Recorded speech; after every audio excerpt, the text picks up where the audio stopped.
Theresa May will tomorrow call for an emergency debate on the UK's part in the Syria airstrikes as she argues that the UK acted to prevent more humanitarian suffering by choosing to take military action against the Syrian regime. On Friday, airstrikes were carried out by UK, US and French military forces in response to an alleged chemical weapons attack carried out by the Assad regime last week. Speaking in Parliament, the Prime Minister will be clear that it was in the national interest to carry out the airstrikes, and will point to the strong backing the UK and its allies received. She will also apply to the Speaker for an emergency debate to give Parliament an extended opportunity to discuss the military action. However, this doesn't necessarily mean a vote will take place, as an emergency SO24 vote is non-binding, and will require the opposition parties to push for an official vote. Read more. Johnson, UK must take precautions to defend against Russian retaliation. She will say, UNSC-mandated inspectors have investigated previous attacks and on 4 occasions decided that the regime was indeed responsible.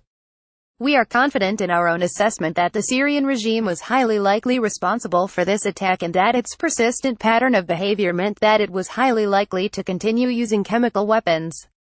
Furthermore, there were clearly attempts to block any proper investigation, as we saw with the Russian veto at the UN earlier in the week. And we cannot wait to alleviate further humanitarian suffering caused by chemical weapons attacks. It comes after Labour leader Jeremy Corbyn criticised the decision, as he stated that the bombing raids that were carried out may have been illegal.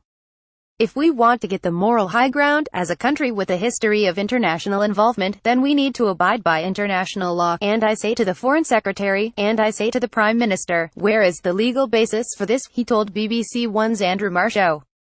He will also tomorrow call for a War Powers Act which would require the Prime Minister to consult Parliament before putting forces into the field of action.